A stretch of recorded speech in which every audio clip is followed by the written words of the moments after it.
Hi, Kate. It's so good to see you. Thank you for joining me today. Hi, Kate. Good to see you too. We do have the same name, so it might Yeah. get a little confusing. Work with us here. We won't use names as like separators and we'll get through it. I'm so excited that you are joining me for a testimonial interview. You have had such a fierce and awesome journey to witness, and really have taken this work as a way to kind of not only elevate the way you show up in your life, but I mean, you have a very intense career and elevate the way that you can show up there while still balancing what matters to you. So I really think it's going to resonate with a lot of women. Yeah. Yeah, I agree. Awesome. So why don't you kick us off by telling us a little bit more, me, a little bit more about yourself, kind of what you do, whatever you feel like sharing that feels relevant. Sure. So yeah, as I said, I do have quite a demanding career. So I work in finance and have done so ever since I've like come out of uni. And it's relatively long hours, relatively high stress.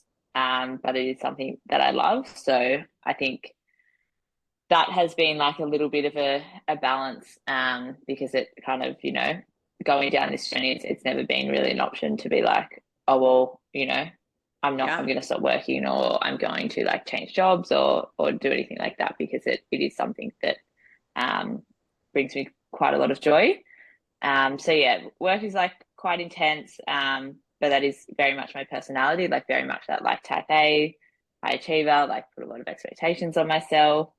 And that's not something that's new to work. I was like that through university, and I was like that in high school,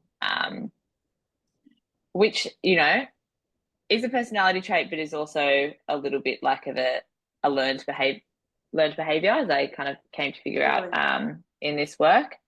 Um, but yeah, I guess a little bit more about me. So I'm in Australia. I'm in Sydney. Have lived here my whole life. And I think maybe just in terms of like how I came to this program, I found Kate on Instagram and followed her for maybe like 3 months before I ended up reaching out. And it, yeah, I think just like everything that she was posting, I was like, oh wow, like that's what I'm going through. Like that's happening to me. And I'd kind of never, despite all the things that I tried in the past, I'd never had someone kind of, I guess, like pull it all together in that Mm. way.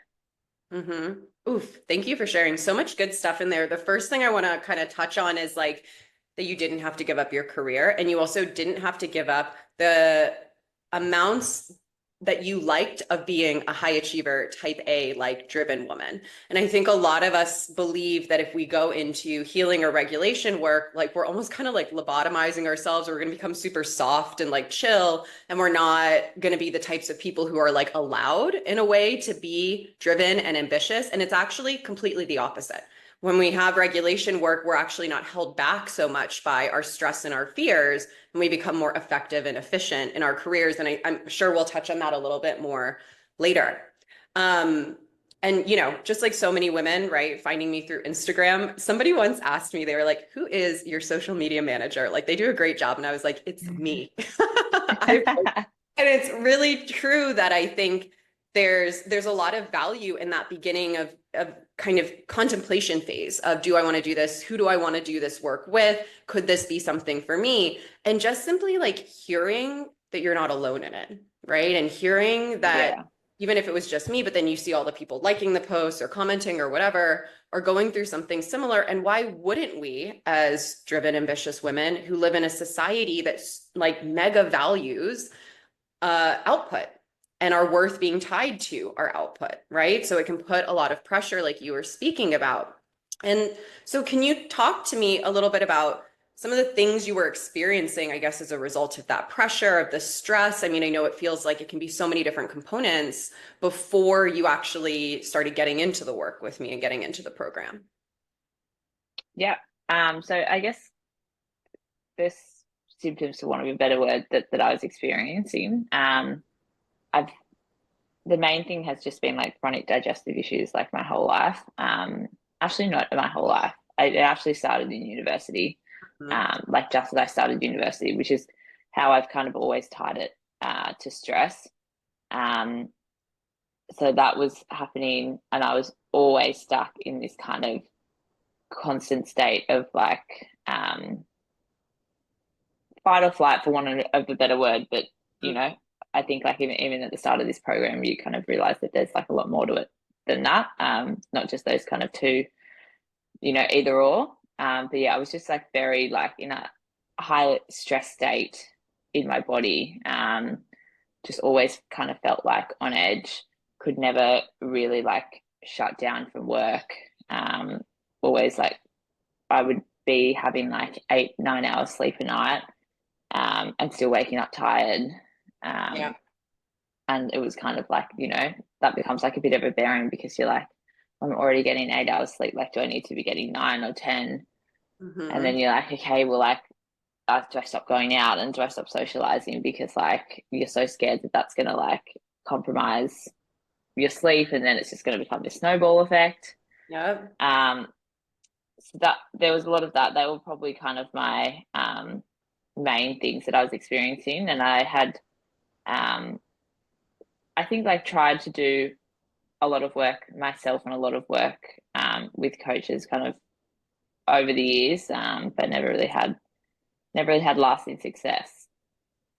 Which you do now, which is awesome. And I'm so proud of you. Yeah, And again, like we'll touch on that later. But I remember you and I being similar in the sense that we were both experiencing dysregulation, and those gut symptoms and some of the other symptoms as early as university. And sometimes there's breadcrumbs before, but I feel like for both of us, that's when it really like kicked in and it was like, oof, right?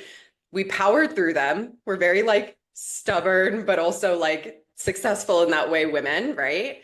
And when we yeah, were working in high impact careers, one thing I think is really interesting about your story that was similar to mine, but isn't always seen as the norm, is that I remember us kind of both talking about socializing as a way to almost like avoid some of the feelings and avoid some time with ourselves, right?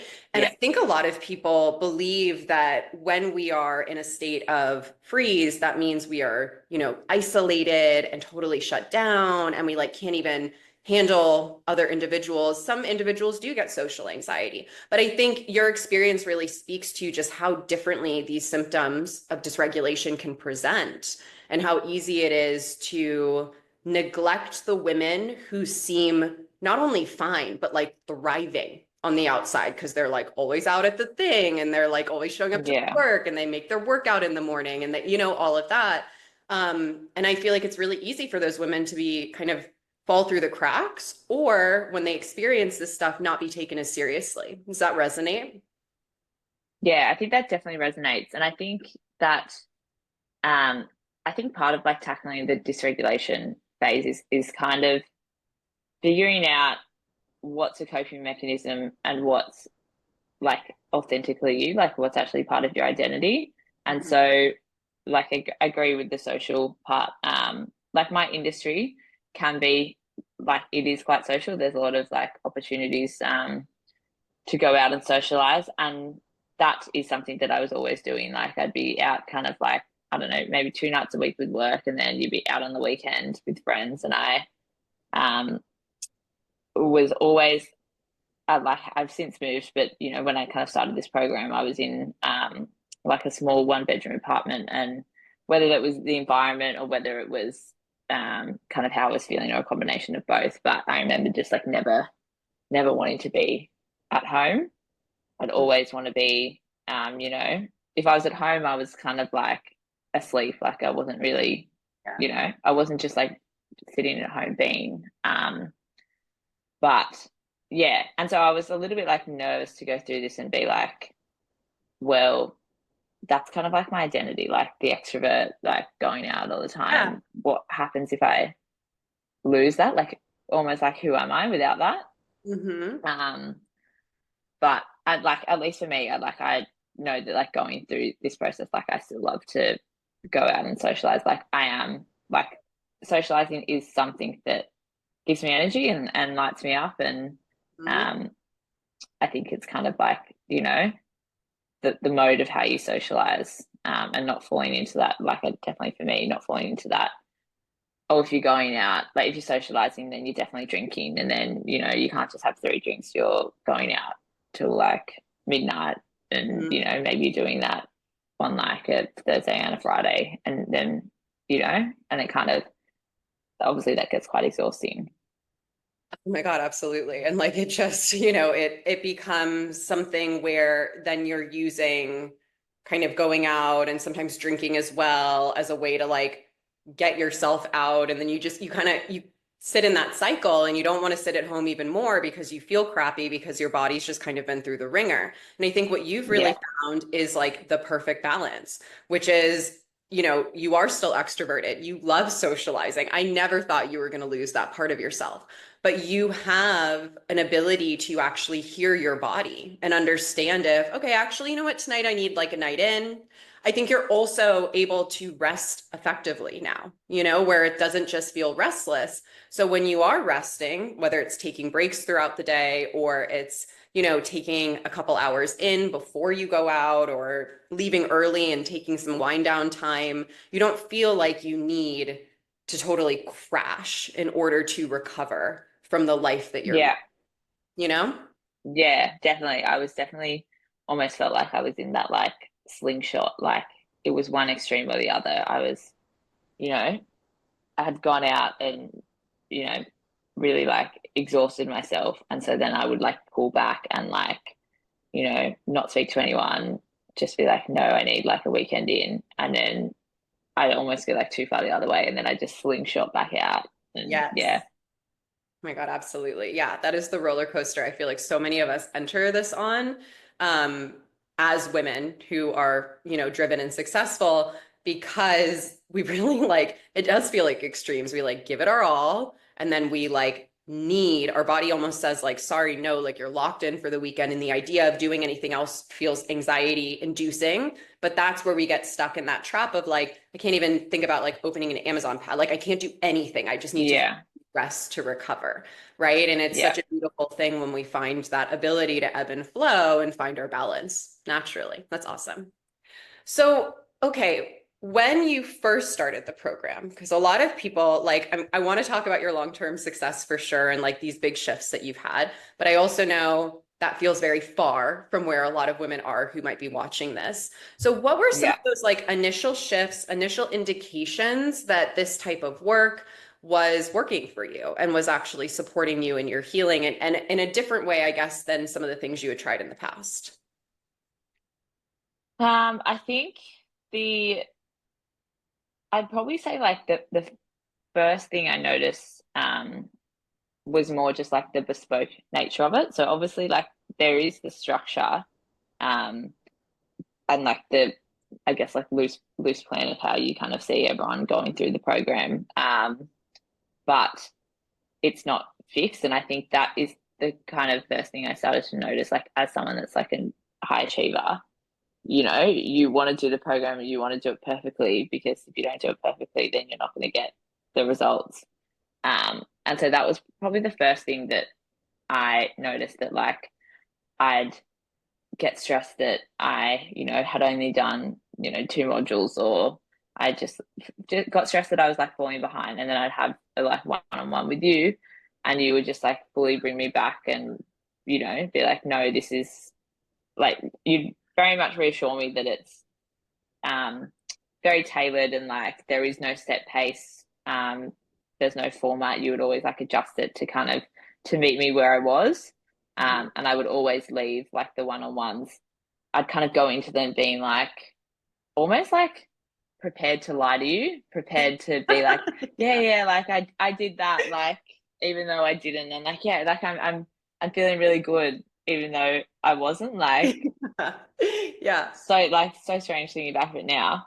But yeah, and then I'd always leave them being like just feeling so like good and motivated and being like, yeah, I'm kind of like on the right track. And um I guess like from that, the first I guess physical symptom I noticed was just not that always kind of like short of breath, not short of breath, but always that kind of like tightness in your chest, and it Yeah. becomes like so normal that you don't even realize it's happening. And like I say that even though like I've done like breath work and stuff in the past, you kind of start to realize when you are really in that kind of like fight or flight, I guess, situation.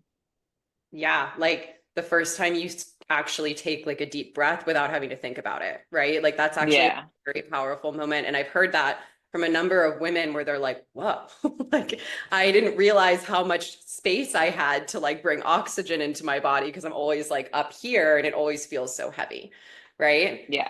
I love what you shared. I think it's so fun. It's every single experience of every woman I work with. We all really do struggle with, a combination of people pleasing perfectionism, a lot of self-blame often, or this feeling of like I can fail or I can do wrong, which we start to learn is not actually a real thing. The cool thing about somatics is you can't do them wrong. All you can do is learn more Yeah. about your body or learn more data about what's not working with you, right? But not just somatics, I think all of this work in general.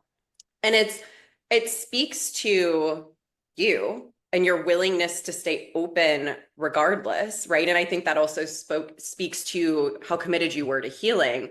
That even though there was this little voice saying like, tell her you did all this stuff and you got an A plus and you're like doing the program, you always came authentically. And the one thing I ask from clients is just communication. I say, I don't even need you to be motivated to do the program or to jump into it right away because why would you be like you're so dysregulated and you're so stressed, like why are you going to be like great now let me Yeah.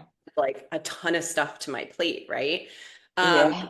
but I appreciated it because it allowed you, from what I saw, and again you tell me if this resonates, to recognize that actually like the slower you were going and the more intentional you were being, even if that means you technically did less work or did fewer sessions or whatever it looked like for your practices, that actually you were building a stronger foundation. And that's what we always talk about is this idea of titration, building things up slowly, because then we actually absorb them and process them and have enough time to see the benefits of them instead of just going on autopilot and rushing through the program, which everyone kind of tries to do when they start and then they go, "Oh wait, actually it's to my advantage to slow this down a little bit and to honor my body and honor my mind in that way." Yeah. Awesome. Awesome. So longer term, right? You've had a lot of really cool shifts in your relationship to your career and your relationship to just kind of how you show up in the world. I know there was a really gorgeous move there. I know that's maybe not just regulation, but getting a little closer to the beach and everything like that. Can you share with me a little bit about some of the maybe greatest or, most significant in your eyes changes that have come as a result of doing this in a more long-term capacity? Yeah. I think like the um main thing I've noticed, I've like the main change long term has been understanding like the motivations behind why I do certain things. And particularly understanding like where I'm doing it for like validation Mm, is a big one. And that seemed to be like I think that obviously ties in with like the people pleasing and being a perfectionist, like they're all kind of go hand in hand. But yeah, where I was doing something that either felt inauthentic or um yeah, felt inauthentic, but I was doing it just because to get validation. And so whether that's like, going out and drinking when I don't really want to drink, but getting that validation that everyone thinks I'm so fun and that's yeah. that's my identity and getting that validated. Or whether it was just like, always being on call for work and always dropping everything to kind of respond to an email.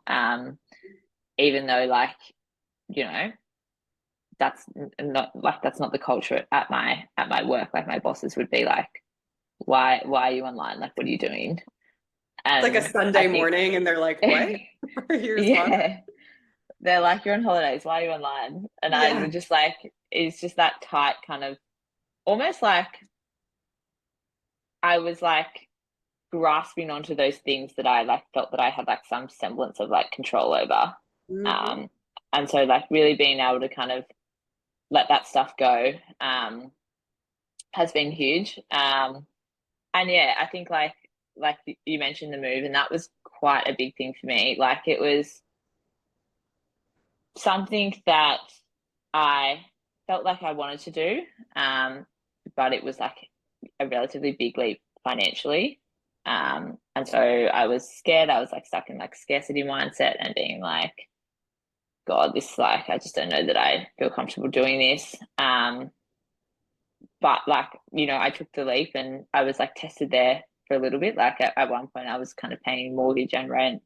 Um, but I came out the other side of it, and it's like really been like the best move ever. Mm.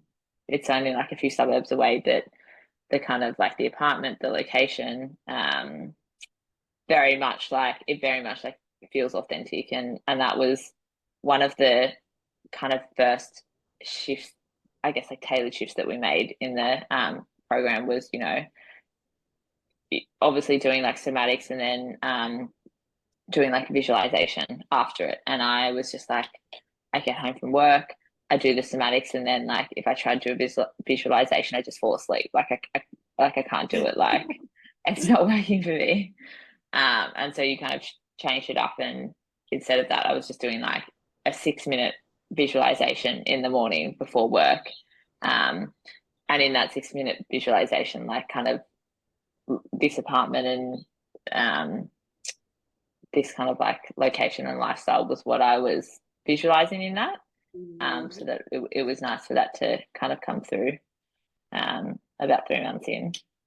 I mean, that's massive. And I don't call it manifesting. I think some people do, but I kind of like to explain the science behind it, right? Which is when we are making decisions, our nervous system's role is to predict what's coming so it can best protect us, right? Everything it's doing is protect, Yeah, even if it feels backwards.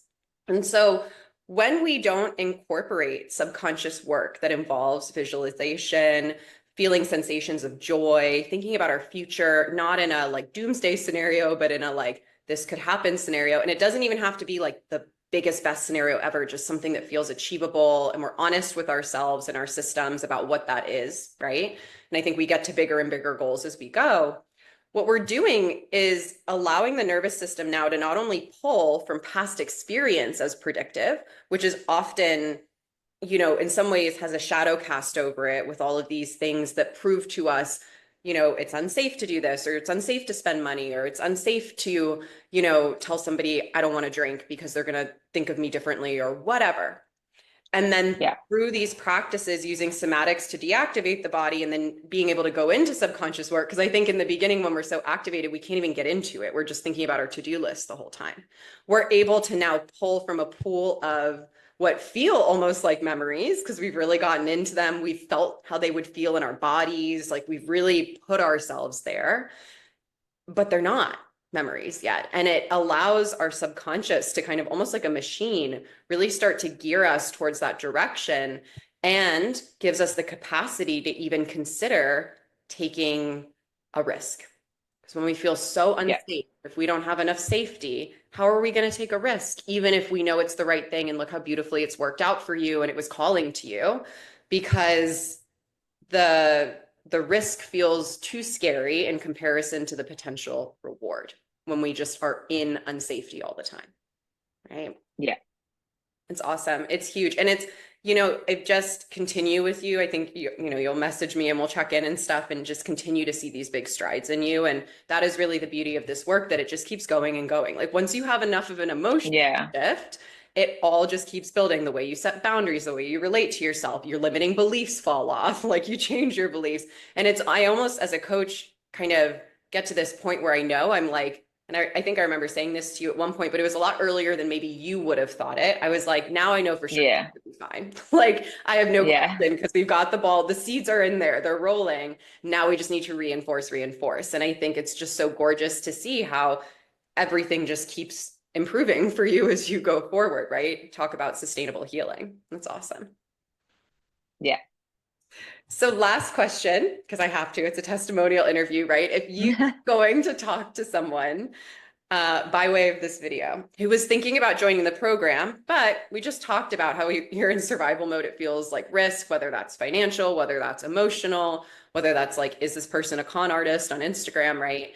So if somebody was thinking of joining the program, but they're skeptical or if they have fear to take that leap, what would you share with them about it, whether it's the program, the coaching style, or just your experience in it in general?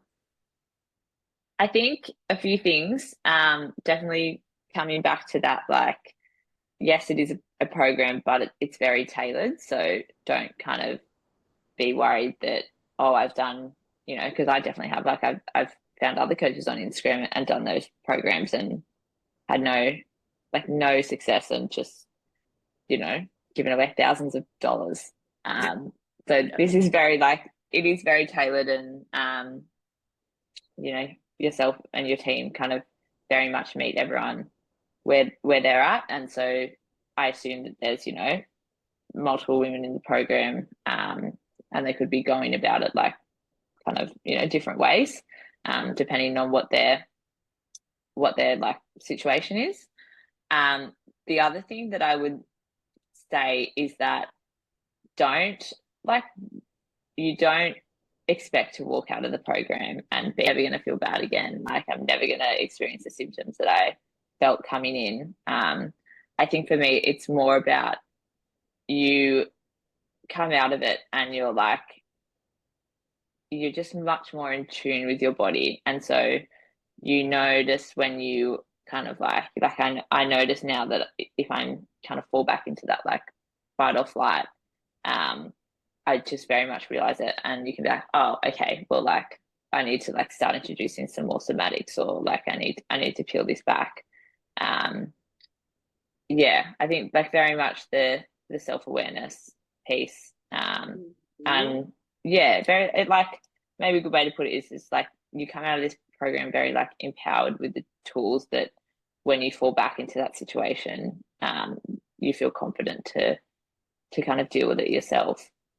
Yeah, and I think that you don't get stuck in it again, right? Like Yeah, I would be totally a con artist if I was saying everyone's going to feel 100% happy all the time for the rest of their lives. But the reason we talk about almost moving out of healing and into growing is that you're no longer kind of like resolving the stuff from the past that you had. And I don't even mean trauma, I just mean like all the buildup of the symptoms and the stress and the stuff that wasn't addressed, right? So now when you experience that stress, which all of us will and all of us should, because there are things we need to protect ourselves against, and stress is an indication to us, it's a language, right?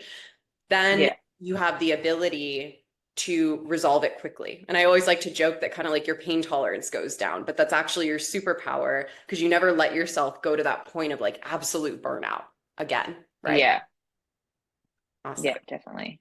Awesome. Amazing. Anything else that I didn't ask you that you would like to share or talk to?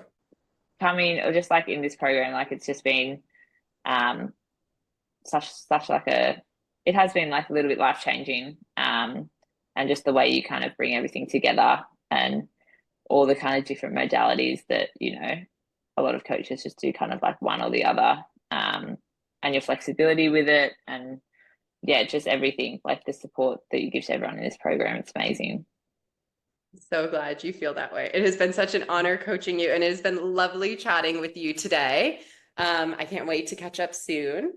And I'm so grateful that you could come on here and share your experience because I really know it resonates so much with so many women that we're speaking to or who are kind of like following along, but they're not ready to take that step yet. And sometimes it's just seeing somebody who's very much in their position and can authentically share about their experience and their fears and then their transition from their fears to like, oh, this is actually going to work and all of that, that allows Yeah, them to take that chance on themselves, right? And get that long-term benefit of like, oh, I'm present in my life and I'm engaged here and I can be with myself, which is really the whole point, right? So yeah, I'm super definitely. appreciative and it was great speaking with you.